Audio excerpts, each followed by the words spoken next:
Vishnu. Okay sir, ഏതായാലും നമുക്ക് Pradeep sir ഇപ്പോൾ ലഭ്യമായിട്ടുണ്ട്. പ്രദീപ് സാറിലോട്ടൊന്ന് പോവാം. സാർ കേൾക്കാമോ? മോർണിംഗ് വിഷ്ണു, കേൾക്കാൻ സാധിക്കുന്നു. മോർണിംഗ് സാർ, ഏതായാലും നമുക്ക് മാർക്കറ്റിലോട്ട് പോകുമ്പോൾ നിഫ്റ്റി 50 അതിൽ ആ ഇടിവ് തുടർന്നുകൊണ്ടുള്ളൊരു ട്രേഡിംഗ് ആണ് ഇപ്പോൾ നടത്തിക്കൊണ്ടിരിക്കുന്നത്. 158 പോയിന്റിൻ്റെ ഇടിവ് ഇപ്പോൾ നിഫ്റ്റി 50യിൽ കാണാൻ സാധിക്കുന്നുണ്ട്. നിഫ്റ്റി 50യിലെ താങ്കളുടെ ഒരു എക്സ്പെക്റ്റേഷൻ ഇന്നിപ്പോൾ എന്താണ്? വിഷ്ണു, നിഫ്റ്റി 50യുടെ കേസിൽ 27,300 വളരെ ഇമ്പോർട്ടന്റ് സപ്പോർട്ട് ഏരിയ ആയിട്ട് ഞാൻ കരുതുന്നത്.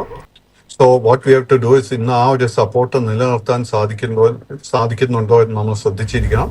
ആ ഒരു സപ്പോർട്ട് ഹോൾഡ് ചെയ്യുന്നുണ്ടെങ്കിൽ നമുക്ക് വരുന്ന ആഴ്ചയിൽ ആ ലെവലിൽ നിന്ന് ഒരു റിക്കവറി നിഫ്റ്റിയിൽ പ്രതീക്ഷിക്കാം.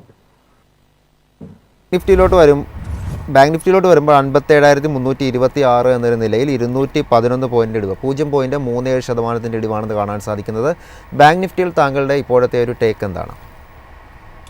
നിഫ്റ്റി ബാങ്ക് ഇൻഡെക്സിന്റെ കേസിൽ 57,400 ആയിരുന്നു ഞാൻ ശ്രദ്ധിച്ചിരുന്ന ഒരു മേജർ സപ്പോർട്ട്. ഇന്നിപ്പോ നമുക്ക് കാലത്ത് തന്നെ ഗ്യാപ്പ് ഡൗൺ ഓപ്പണിംഗ് ആയിരുന്നു കാണാൻ സാധിച്ചത്. ആ ഒരു ഗ്യാപ്പ് ഡൗണിൽ ആ ഒരു ഇമ്പോർട്ടൻറ്റ് സപ്പോർട്ടിന് താഴോട്ട് പോയിട്ടുണ്ട്. But even now the long term trend bullish ആയി തന്നെ ഇരിക്കുന്നു. ബട്ട് ഇന്നത്തെ മാർക്കറ്റിൽ നമുക്ക് ലോ റിസ്കിൽ ഒരു ബൈങ് ഓപ്പർച്യൂണിറ്റി എനിക്ക് നിഫ്റ്റി ബാങ്ക് ഇൻഡെക്സിൽ കാണാൻ സാധിക്കുന്നില്ല. സാർ, ഇന്നത്തെ സെക്ടർ വൈസ് പെർഫോമൻസിലോട്ട് വരുമ്പോൾ റിയൽറ്റിയിൽ ഇന്ന് 1% ഒരു ഇടിവാണ് രേഖപ്പെടുത്തുന്നത്. റിയൽറ്റിയിൽ താങ്കളുടെ ഇപ്പോഴത്തെ ഒരു ടേക്ക് എന്താണ്? റിയൽറ്റി ഇൻഡെക്സിന്റെ കേസിൽ അണ്ടർടോൺ ബുള്ളിഷ് ആയി തന്നെ തുടരുന്നു. റിയൽറ്റിയുടെ കേസിൽ നമ്മൾ ഓർക്കേണ്ടത് നമുക്ക് മറ്റ് പല സെക്ടേഴ്സിലും കണ്ടതുപോലെ തന്നെ ഒക്ടോബർ മാസത്തിൽ വലിയൊരു മുന്നേറ്റമായിരുന്നു കാണാൻ സാധിച്ചത്. സോ അതിനുശേഷം ആദ്യമായിട്ട് നമ്മൾ കഴിഞ്ഞ 3 ട്രേഡിംഗ് സെഷൻസിൽ ഒരു പ്രോഫിറ്റ് ടേക്കിംഗ് കാണുന്നത്. ഈ ഒരു പ്രോഫിറ്റ് ടേക്കിംഗ് നടക്കുന്ന സമയത്ത് നമ്മൾ ശ്രദ്ധിച്ചിരിക്കേണ്ട മേജർ സപ്പോർട്ട് 900 പോയിന്റ് ആയിരിക്കും. റിയൽറ്റിക്ക് സമാനമായി തന്നെ ഇന്ന് IT സൂചിക നോക്കുമ്പോൾ ഇന്ന് 1% മുകളിലേക്ക് ഒരു ഇടിവാണ് രേഖപ്പെടുത്തുന്നതായിട്ട് കാണുന്നത്. IT സൂചികയിൽ താങ്കളുടെ ഇപ്പോഴത്തെ ഒരു ടേക്ക് എന്താണ്? IT സൂചികയുടെ കേസിൽ already long term trend bearish ആയിരുന്നു. ബട്ട് ഒക്ടോബർ മാസത്തിന് ശേഷം നമ്മൾ കണ്ടിരുന്ന ആ റിക്കവറിയിൽ ഷോർട്ട് ടേം ട്രെൻഡ് ബുള്ളിഷായി മാറിയിരുന്നു.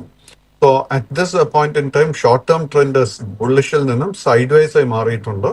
ഇന്ന് നമ്മളിപ്പോൾ ശ്രദ്ധിച്ചിരിക്കേണ്ട മേജർ സപ്പോർട്ട് 34,600 പോയിന്റ് ആയിരിക്കും.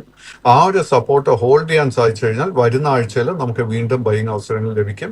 ബട്ട് അഗെയിൻ ഇന്നത്തെ മാർക്കറ്റിൽ എനിക്ക് ലോ റിസ്കിൽ ഒരു ബൈങ് ഓപ്പർച്യൂണിറ്റിയും കാണാൻ സാധിക്കുന്നില്ല. സാറിന് അദാനി എൻ്റർപ്രൈസിൻ്റെ ഒരു വ്യൂ ആണ് അറിയേണ്ടത്. ഇന്ന് നിഫ്റ്റി 50യിൽ ഇന്ന് അല്ലെങ്കിൽ മാർക്കറ്റിൽ ഒരു ഇടിവ് രേഖപ്പെടുത്തുമ്പോൾ ഇന്ന് നിഫ്റ്റി 50യിൽ ഒരു ടോപ്പ് ഗെയിനറായി ട്രേഡ് ചെയ്യുന്നത് അദാനി എൻ്റർപ്രൈസ് ആണ്. നിലവിൽ 1% നേട്ടമാണ് കാണുന്നത്. 2,337 എന്നൊരു പ്രൈസിലാണ് ഇപ്പോൾ ട്രേഡ് ചെയ്യുന്നത്. അദാനി എൻ്റർപ്രൈസസിൽ താങ്കളുടെ ടേക്ക് എന്താണ്? വിഷ്ണു, അദാനി എന്റർപ്രൈസസിന്റെ കേസിൽ കഴിഞ്ഞ 3 ആഴ്ചയായിട്ട് നമുക്ക് കണ്ടിന്യൂസ് ആയിട്ട് സെല്ലിംഗ് പ്രഷർ കാണാൻ സാധിക്കുന്നത്. സോ ഇന്നത്തെ ആ ഒരു റിക്കവറി നമ്മൾ ഒരിക്കലും ബൈങ് അവസരമോ അല്ലെങ്കിൽ ഒരു ബുള്ളിഷ് റിവേഴ്സലായിട്ട് കരുതാൻ പാടില്ല. It is only short covering and കൈവശം ലോങ് പൊസിഷൻസ് ഉണ്ടെങ്കിൽ നമ്മൾ ശ്രദ്ധിച്ചിരിക്കേണ്ട റെസിസ്റ്റൻസ് 2,420. ആ ഒരു റെസിസ്റ്റൻസ് എളുപ്പമായിരിക്കത്തില്ല ബ്രേക്ക് ചെയ്യാനായിട്ട്. താങ്ക് യു സാർ, ഇത്രയും അപ്ഡേറ്റ്സ് പ്രേക്ഷകർക്കായി പങ്കുവച്ചതിന്. അതായത് സുരേഷ് സാർ, നമ്മുടെ ഇന്നത്തെ ഒരു എപ്പിസോഡ് വൈൻഡപ്പ് ചെയ്യാൻ സമയമായിരിക്കുകയാണ്. സുരേഷ് സാർ പറഞ്ഞ പോലെ തന്നെ നമ്മളിവിടെ ഡിസ്കസ് ചെയ്യുന്ന ഓരോ സ്റ്റോക്കും അല്ലെങ്കിൽ വാർത്തകളൊക്കെ തന്നെ എഡ്യൂക്കേഷൻ പർപ്പസിന് വേണ്ടി മാത്രമുള്ളതാണ്. അപ്പോൾ നിങ്ങൾ നിക്ഷേപം നടത്തുന്നതിന് മുമ്പ് സ്വയം പഠിക്കുക. അപ്പോൾ സെബി രജിസ്റ്റേർഡ് അനലിസ്റ്റ് പോലുള്ള ഒരു ഒപ്പീനിയൻ തേടേണ്ടതാണ്. ഇതോടെ ഈ ഒരു ഓപ്പണിംഗ് അവേഴ്സിൻ്റെ എപ്പിസോഡ് വൈൻഡപ്പ് ചെയ്യുകയാണ്. അടുത്ത മണിക്കൂർ നമ്മുടെ റിസർച്ച് ടീം ജോയിൻ ചെയ്യുന്നതായിരിക്കും. Stay tuned.